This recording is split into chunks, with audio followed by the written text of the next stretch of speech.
Hello and welcome. इस video में हम the opportunity cost theory of international trade, अंतर्राष्ट्रीय व्यापार का अवसर लागत सिद्धांत, इस विषय को पढ़ने वाले हैं, इस टॉपिक को करने वाले हैं। इंटरनेशनल इकोनॉमिक्स का टॉपिक है, ठीक है। और यूजी और पीजी दोनों कोर्सेज में हमें ये वाली थ्योरी देखने को मिल जाती है। इसे कुछ और नामों से भी जाना जाता है। पहले वाले की तो हम बात कर चुके हैं, ये तो हमने लिखा ही है। इसको लॉ ऑफ कंपैरेटिव कॉस्ट भी कहा जाता है, या फिर से theory of comparative advantage in terms of opportunity cost भी कहा जाता है।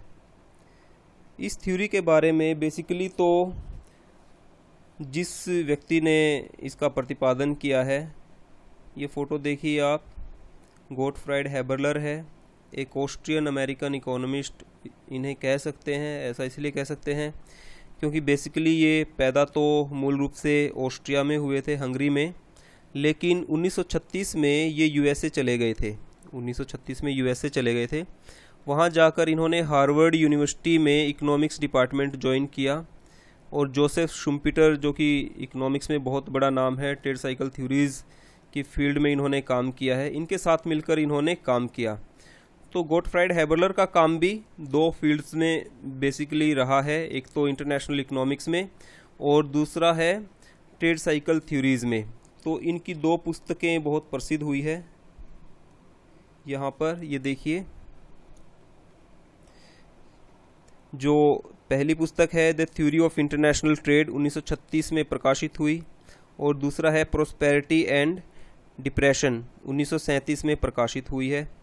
तो इसके अलावा इनके बहुत सारे आर्टिकल्स भी पब्लिश हुए हैं। इन्होंने जिस थ्योरी की हम अभी बात कर रहे हैं, वो थ्योरी असल में क्या है कि वो रिकार्डो की थ्योरी थी।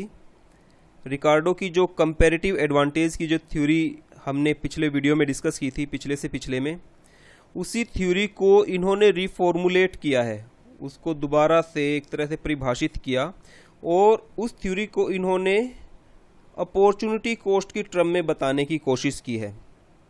अपॉर्चुनिटी कॉस्ट की टर्म में बताने की कोशिश की है, बल्कि बहुत अच्छे से बताया है।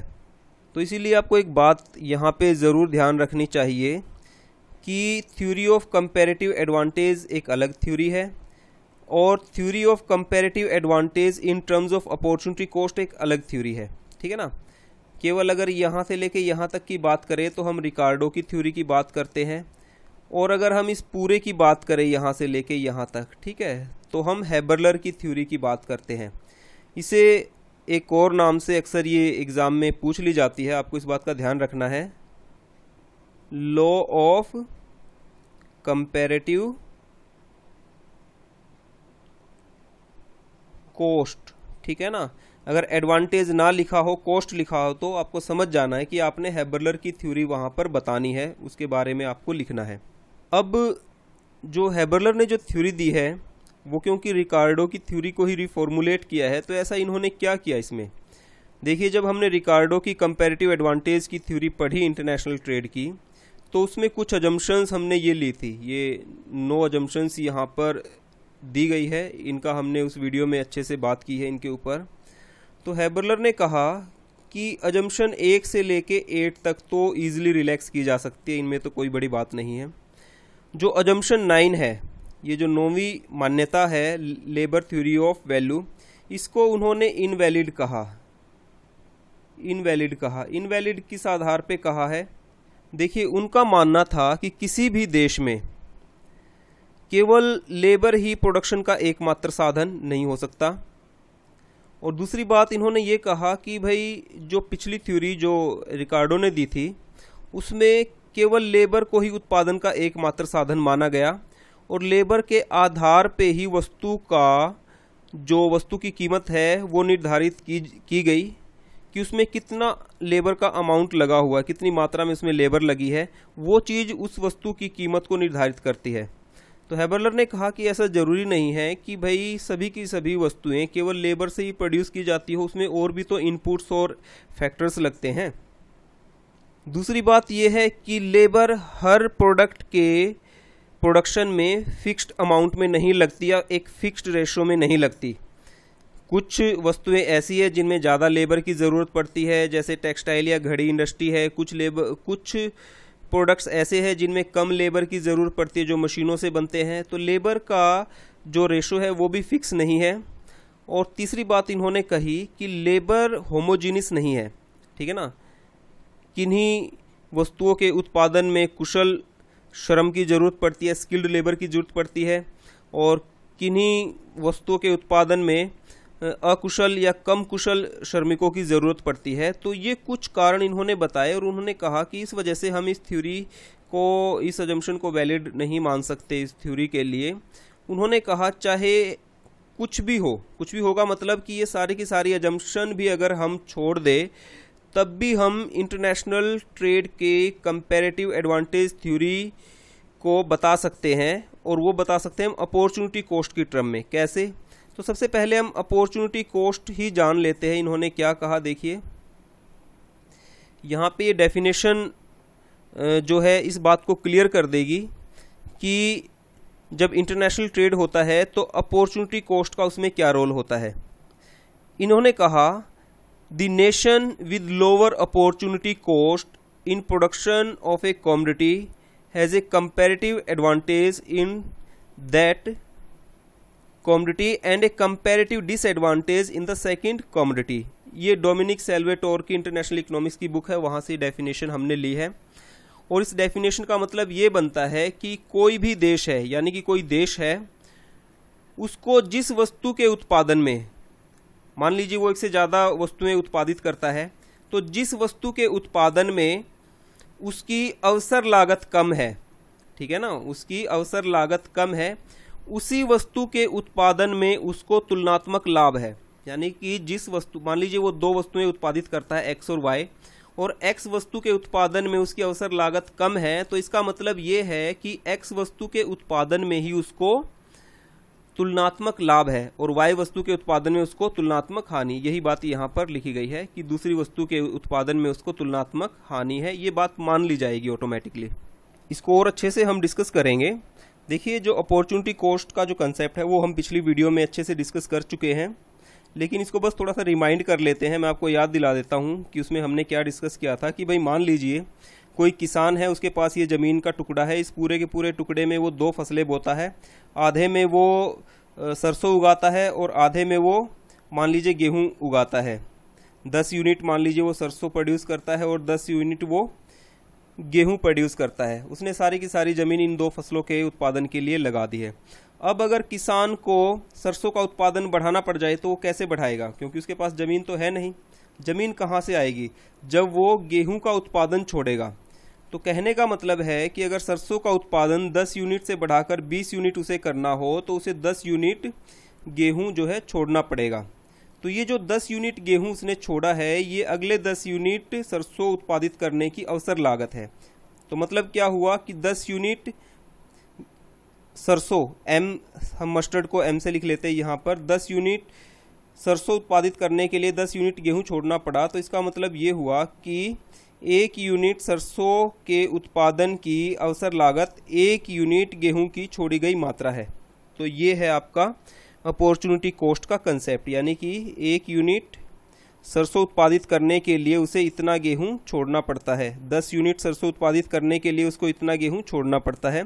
तो 10 यूनिट सरसों के उत्पादन की लागत 10 यूनिट छोड़ी गई गेहूं की मात्रा है। यही इसकी अवसर लागत है, 10 यूनिट सरसों के उत्पादन की, अतिरिक्त उत्पादन की। अवसर लागत की जो अवधारणा है इसको हमने पिछले वीडियो में भी देखा था। बेसिकली इसको हम प्रोडक्शन पॉसिबिलिटी शेड्यूल से इसको समझने की कोशिश करते हैं, समझते हैं यानी कि।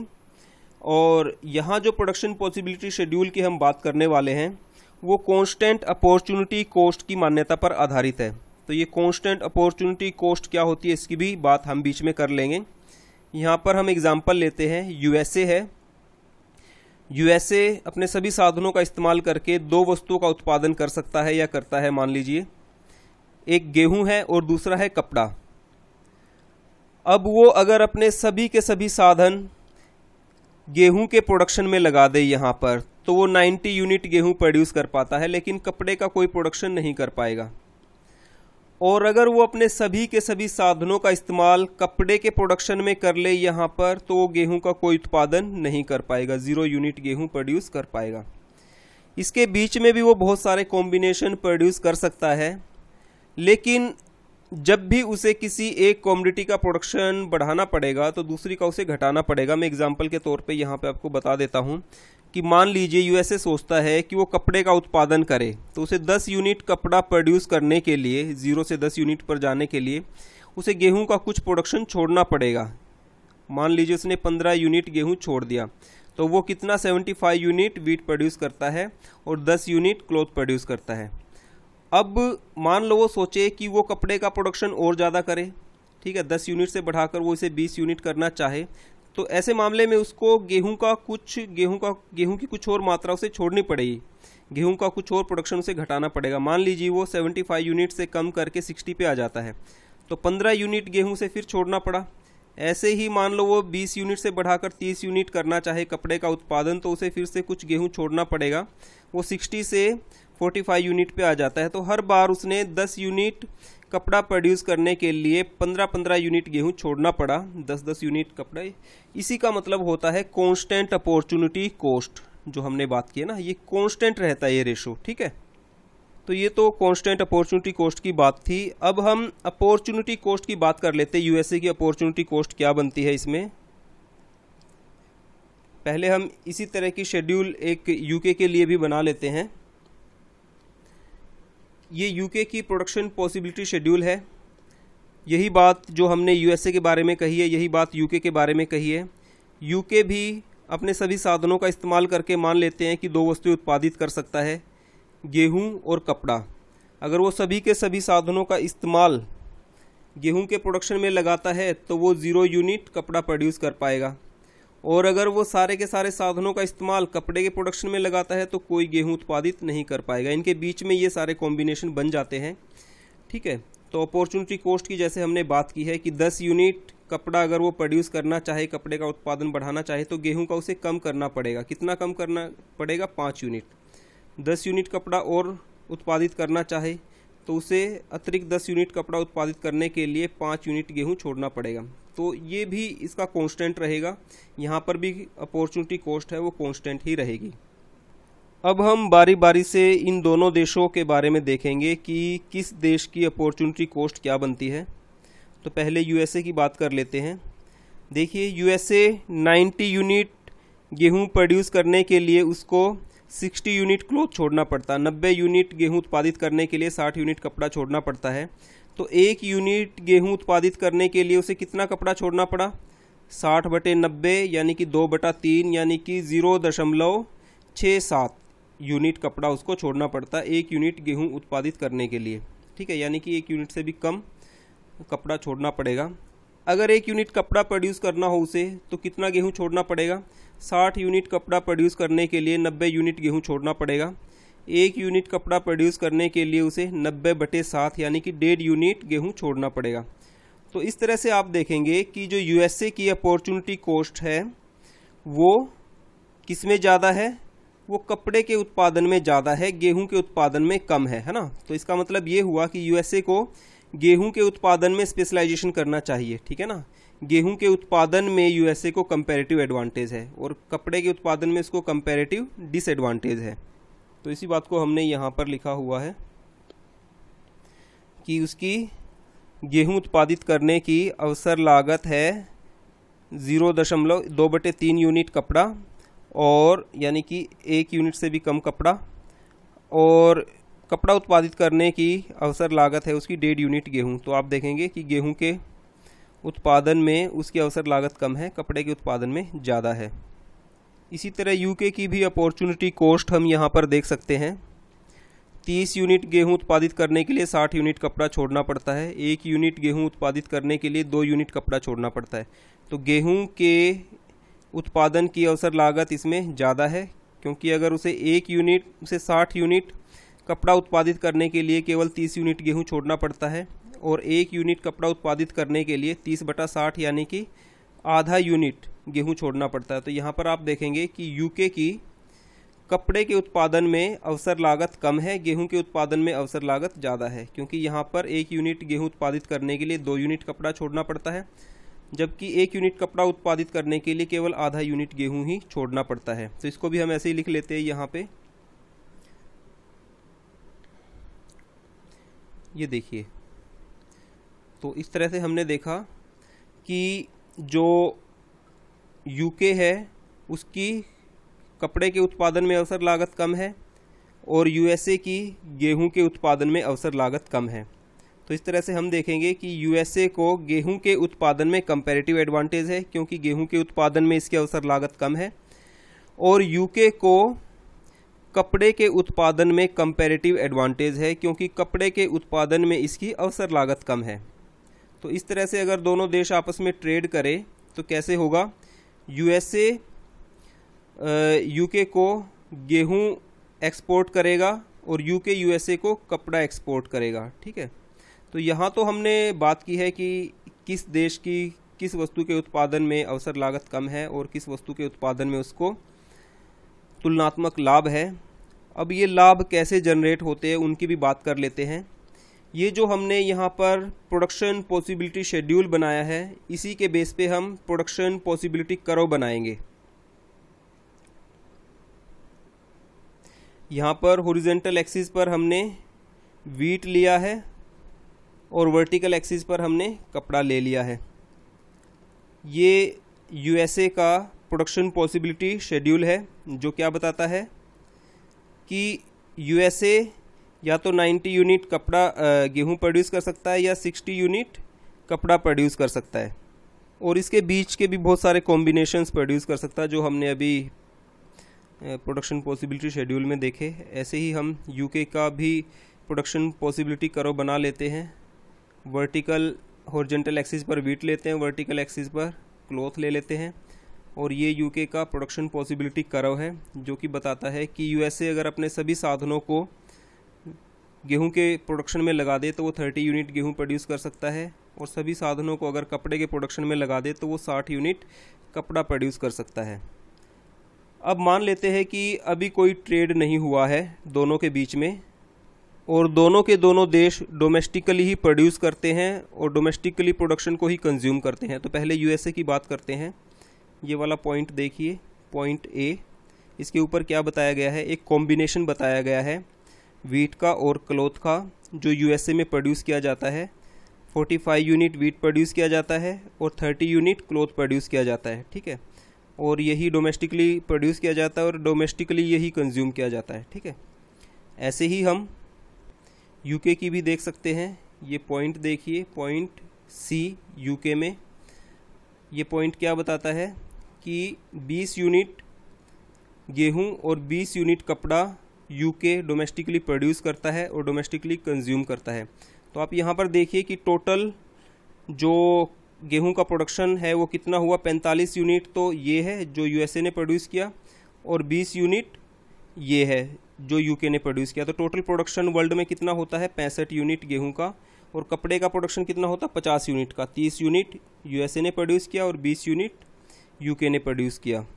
अब मान लेते हैं कि दोनों देश अपनी अपनी अपॉर्चुनिटी कॉस्ट देखना शुरू करें और व्यापार करने की सोचे। तो पहले यूएसए की अपॉर्चुनिटी कॉस्ट हम निकाल लेते हैं। अभी हमने पिछली स्लाइड में इसको निकाला था। हमें पता है कि यूएसए में 1 यूनिट वीट प्रोड्यूस करने के लिए जो है 2/3 यूनिट कपड़ा छोड़ना पड़ेगा। ठीक है ना, 1 यूनिट से भी कम। तो यूएसए को यहाँ पर वीट के प्रोडक्शन में कंपैरेटिव एडवांटेज है। ठीक है, ऐसे ही अगर यूके की बात करें तो यूके को 1 यूनिट कपड़ा प्रोड्यूस करने के लिए 1/2 यूनिट गेहूं छोड़ना पड़ेगा। तो इसका मतलब ये हुआ कि यूके को कपड़े के प्रोडक्शन में कंपैरेटिव एडवांटेज है। तो अगर यूएसए को गेहूं के उत्पादन में गेहूं के उत्पादन में उसको तुलनात्मक लाभ ज़्यादा है, ठीक है, तो यूएसए को क्या करना चाहिए, गेहूं के प्रोडक्शन में परफेक्ट स्पेशलाइजेशन करना चाहिए। यूएसए गेहूं के प्रोडक्शन में परफेक्ट स्पेशलाइजेशन करे, इसका क्या मतलब है, इसका मतलब ये है कि यूएसए को कपड़े का कोई प्रोडक्शन नहीं करना चाहिए। कपड़े का प्रोडक्शन 60 यूनिट से घटाकर 0 यूनिट कर देना चाहिए और अपने सभी के सभी साधनों का इस्तेमाल केवल गेहूं के प्रोडक्शन के लिए करना चाहिए। तो उसे 90 यूनिट गेहूं ही प्रोड्यूस करना चाहिए। और यूके को क्या करना चाहिए? क्योंकि यूके को कपड़े के प्रोडक्शन में कंपैरेटिव एडवांटेज है, कपड़े के उत्पादन में उसको तुलनात्मक लाभ है, तो यूके को कपड़े के प्रोडक्शन में परफेक्ट स्पेशलाइजेशन करना चाहिए।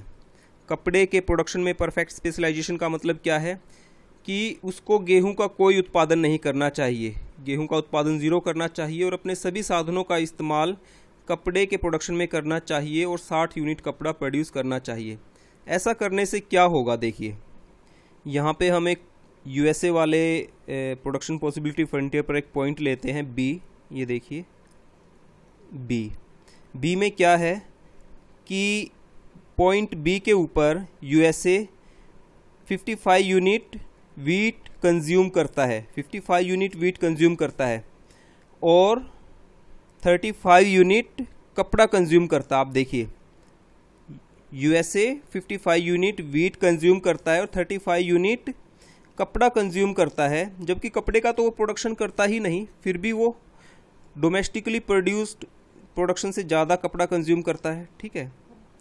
और ऐसे ही अगर हम बात करें यूके की, तो यूके को देखिए पॉइंट डी के ऊपर, पॉइंट डी पे वो क्या करता है, 35 यूनिट वीट कंज्यूम करता है और 25 यूनिट कपड़ा कंज्यूम करता है, यानी कि पहले से ज़्यादा वीट कंज्यूम करता है, पहले से ज़्यादा कपड़ा कंज्यूम करता है। ऐसा हुआ कैसे?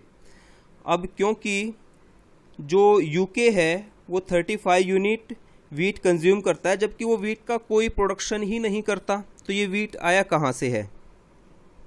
तो हम देखें कि दोनों के दोनों जो है, दोनों की टर्म्स ऑफ ट्रेड यहाँ पर ग्रीन लाइन से दिखाई गई है। अब ये जो 35 यूनिट वीट यूके कंज्यूम करता है, ये कहाँ से आया है? ये यहाँ से आया है। यूएसए ने 90 यूनिट वीट प्रोड्यूस किया, जिसमें से 55 यूनिट वीट डोमेस्टिकली कंज्यूम कर लिया, तो बचा कितना उसके पास?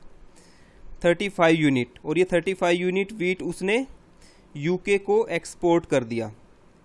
तो ये जो 35 यूनिट वीट यूके कंज्यूम कर रहा है, ये इसने यूएसए से इंपोर्ट किया है। और यूएसए जो ये 35 यूनिट कपड़ा कंज्यूम कर रहा है, क्योंकि घर में तो कपड़े का प्रोडक्शन है नहीं यूएसए के, लेकिन फिर भी वो 35 यूनिट कपड़ा कंज्यूम कर रहा है। ये कहाँ से आया? देखिए, यूके ने 60 यूनिट कपड़ा प्रोड्यूस किया डोमेस्टिकली, ठीक है, जिसमें से उसने 25 यूनिट कपड़ा यहाँ से लेके यहाँ तक उसने कंज्यूम कर लिया, तो बचा कितना? 35 यूनिट कपड़ा। ठीक है ना, ये कितना है? ये 35 यूनिट कपड़ा है, जो क्या करेगा, वो एक्सपोर्ट कर देगा यूएसए को। तो यूएसए जो ये 35 यूनिट कपड़ा कंज्यूम करता है, ये उसने यूके से इंपोर्ट किया है।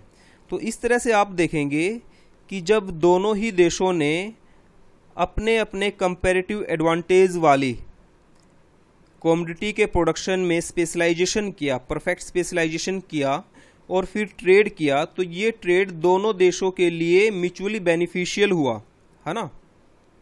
दोनों ही देशों का, दोनों ही कमोडिटीज़ का कंजम्पशन पहले से ज़्यादा है, क्योंकि प्रोडक्शन भी पहले से ज़्यादा होने लगा दोनों ही कमोडिटीज़ का। एक देश ने वीट के प्रोडक्शन में स्पेशलाइजेशन किया और दूसरे देश ने कपड़े के प्रोडक्शन में स्पेशलाइजेशन किया। इस तरह से हमने देखा कि कपड़े का भी प्रोडक्शन बढ़ा और वीट का भी प्रोडक्शन बढ़ा और दोनों ही कमोडिटीज़ का दोनों ही देशों में कंजम्पशन भी बढ़ा है। ठीक है, इसको हम अगली स्लाइड पे नोट करते हैं, आप यहाँ पे देखिए। ठीक है, तो यहाँ जो जो चीज़ें हुई है उसको हम एक टेबल में दिखाते हैं।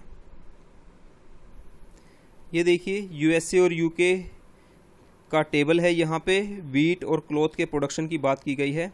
तो जब कोई ट्रेड नहीं होता तो कितना प्रोडक्शन होता है? 45 यूनिट वीट तो यूएसए प्रोड्यूस करता है और 20 यूनिट वीट यूके प्रोड्यूस करता है, जब तक कोई ट्रेड नहीं है। तो टोटल 65 यूनिट वीट प्रोड्यूस होता है। कपड़ा कितना प्रोड्यूस होता है? 30 यूनिट कपड़ा तो यूएसए प्रोड्यूस करता है और 20 यूनिट कपड़ा यूके प्रोड्यूस करता है। तो वर्ल्ड में टोटल कपड़े का प्रोडक्शन 50 यूनिट होता है ना, बिना ट्रेड के।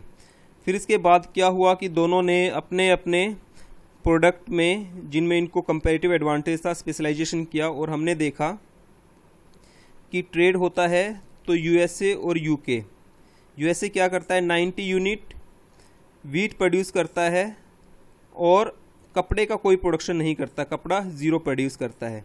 ऐसे ही यूके कपड़े का वीट का कोई प्रोडक्शन नहीं करता और 60 यूनिट कपड़ा ही प्रोड्यूस करता है ना। तो इस तरह से कपड़े का टोटल प्रोडक्शन कितना हुआ, कपड़े और वीट का 90 यूनिट है ना। 90 यूनिट वीट प्रोड्यूस हुआ और 60 यूनिट क्लॉथ प्रोड्यूस हुआ। तो ये कितना है, पहले से ज़्यादा हुआ ना टोटल प्रोडक्शन। आप देखेंगे कि ये वीट का प्रोडक्शन बिना ट्रेड के 65 यूनिट था, टोटल प्रोडक्शन अब 90 यूनिट है। कपड़े का प्रोडक्शन पहले 50 यूनिट था, अब 60 यूनिट है। तो वीट कितना बढ़ा है आप देख सकते हैं, 25 यूनिट ज़्यादा वीट प्रोड्यूस हुआ और 10 यूनिट ज़्यादा कपड़ा प्रोड्यूस हुआ ट्रेड होने के बाद। और ये जो ट्रेड से होने वाला गेन है ये आपस में दोनों देश बांटते हैं। पहले हम इनका देख लेते हैं कि कितना कितना इनको गेन हुआ है। 25 यूनिट वीट का हुआ है और 10 यूनिट क्लॉथ का हुआ है। तो दोनों देश आपस में कैसे बांटते हैं देखिए, ये हमने जो ग्राफ में अभी पीछे देखा था यही बात देखी थी कि वीट का टोटल गेन हुआ है 25 यूनिट, जिसमें से 10 यूनिट शेयर यूएसए को चला गया और 15 यूनिट शेयर यूके को चला गया है। क्लॉथ का जो टोटल गेन हुआ है ट्रेड से वो 10 यूनिट का हुआ है, जिसमें से 5 यूनिट का शेयर यूएसए को चला गया है और 5 यूनिट का यूके को चला गया। तो इस तरह से हम देख सकते हैं इस थ्योरी से कि दोनों देशों को ही जो है ट्रेड से फ़ायदा होता है।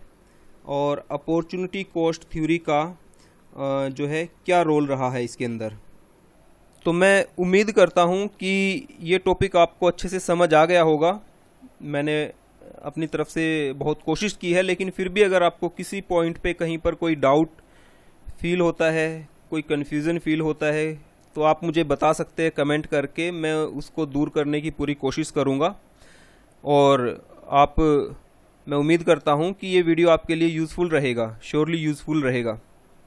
आप इसी तरह के और वीडियो की अपडेट्स लेने के लिए आप हमारे चैनल को सब्सक्राइब कर सकते हैं। ठीक है, thanks for watching, have a nice time.